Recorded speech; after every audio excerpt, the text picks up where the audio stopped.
Bismillah. Quand Ayuta et Matsailema, le fils de Soleil, eurent amené les hommes du pays d'en dessous sur la terre, ils regagnèrent la grande montagne sacrée et contemplèrent leur peuple. Après tant d'épreuves, celui-ci connaissait enfin la paix et la douceur de vivre. Dans la vallée de Ciboula, où l'eau est abondante, à l'ombre de la montagne des dieux, il construisit 7 villes aux terrasses étagées, cultiva le maïs, tissa le coton blanc, éleva des autels et rendit grâce à ses bienfaiteurs par des danses et des cérémonies rituelles tout au long de l'année. Dans Kiakime, la ville bâtie au flanc de la montagne et dont le nom veut dire demeure des aigles, vivait alors une jeune fille d'une grande beauté. Son père était un prêtre de la puissante confrérie de l'Arc. Lui seul connaissait la piste secrète qui mène au sanctuaire des dieux sur le sommet de la montagne. La jeune fille était aussi timide qu'elle était belle. Jamais on ne la voyait se joindre à ses compagnes pour piler le maïs. Jamais elle ne levait les yeux sur les jeunes hommes durant les danses. Elle demeurait cachée dans la maison de son père, à travailler au fond de sa petite chambre, ou bien montée sur le toit plat pour contempler le ciel. Un jour, un dieu qui passait dans les airs, un bienfaisant faiseur de pluie, entendit sa voix douce alors qu'elle chantait, solitaire, tout en haut de la demeure. Une petite ouverture perçait le toit au-dessus de sa chambre. Le dieu regarda par là et, la voyant si belle, descendit le long d'une de ces gouttes de pluie pour lui rendre visite.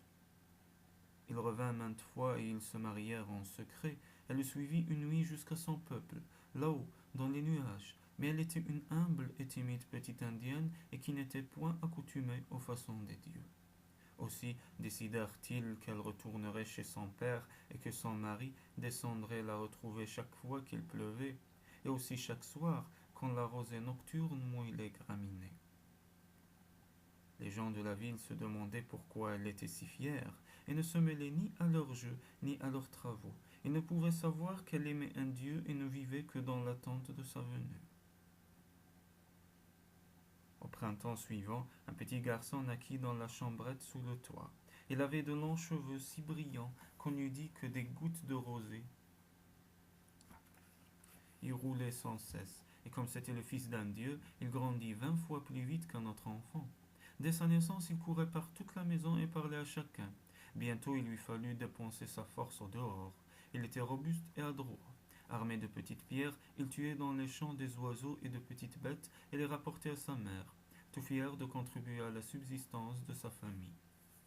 Son grand-père lui enseignait à offrir des sacrifices aux dieux de mort pour chaque victime, afin que les pauvres animaux puissent retrouver une autre vie dans le pays de l'éternel été. Il façonnait avec lui les bâtons de prière, ornés de plumes, que l'on plante dans les champs ou autour des sanctuaires et qui portent aux dieux les souhaits et les actions de grâce des mortels. Mais, disait le petit garçon, pourquoi ces plumes sont-elles si laides? Je veux les peindre de toutes les couleurs pour qu'elles soient brillantes comme les étoiles.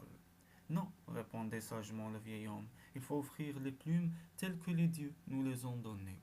Bientôt, le petit garçon rêva de nouvelles prouesses. Je ne veux plus de ces petites pierres pour aller à la chasse, dit-il. Je veux, comme les jeunes hommes, un arc et des flèches, et je tuerai le gros gibier. Dis-moi, mère, où trouverai-je le bois dont on fait les arcs?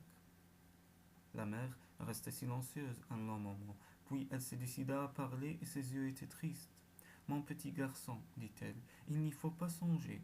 Ce bois pousse dans un ravin dans la montagne, auprès de la grande caverne où gît un ours terrible. Depuis longtemps, nos jeunes hommes ne font plus d'arcs ni de flèches nouvelles, car l'ours dévore quiconque s'approche. L'enfant ne dit rien, mais toute la nuit il demeura éveillé, songeant à l'ours et au bel arc dont il avait si grande envie.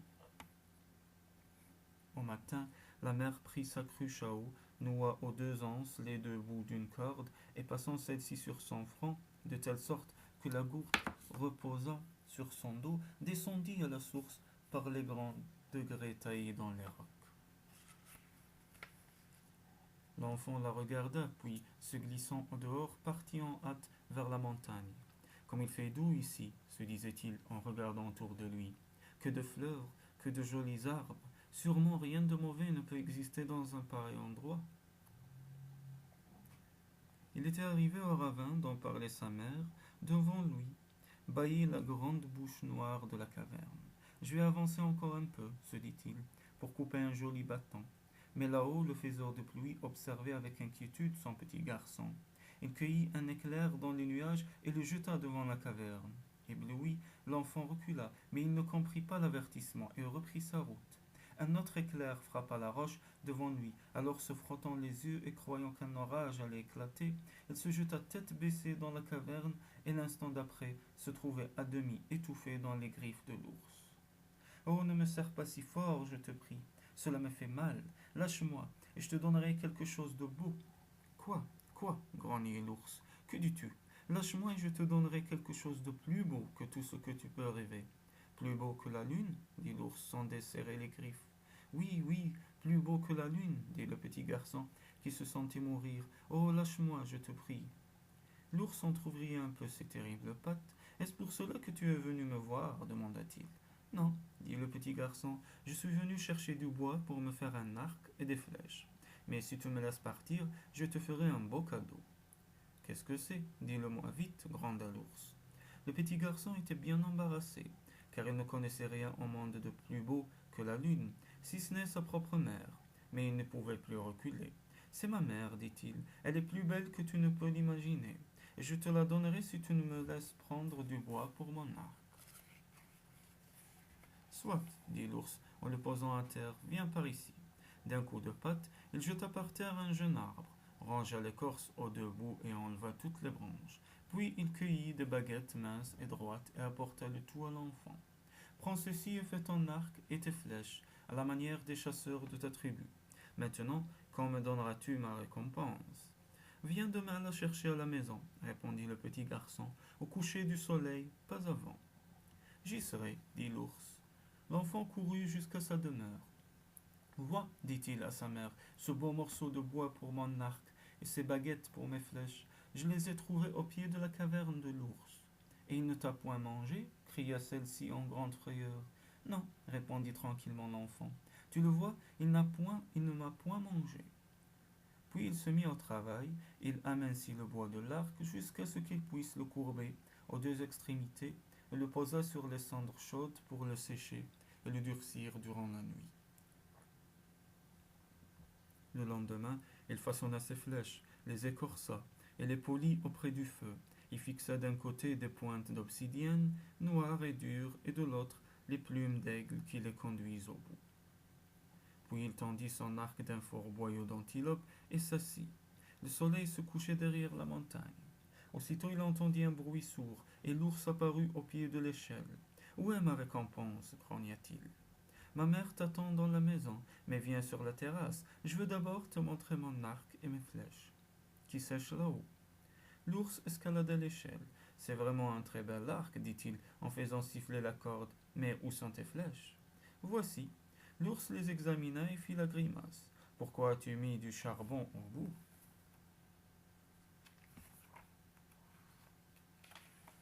Ce n'est pas du charbon, dit l'enfant, ce sont des pointes d'obsidienne. C'est bel et bien du charbon, dit l'ours en riant. Regarde, cela va s'écraser si je tire sur cette jarre à eau. Bon, dit le petit garçon, faisant semblant d'être furieux. Essayons seulement sur ta peau et tu verras. Ah ah, dit l'ours en riant. Et c'est tout ce que tu voudras.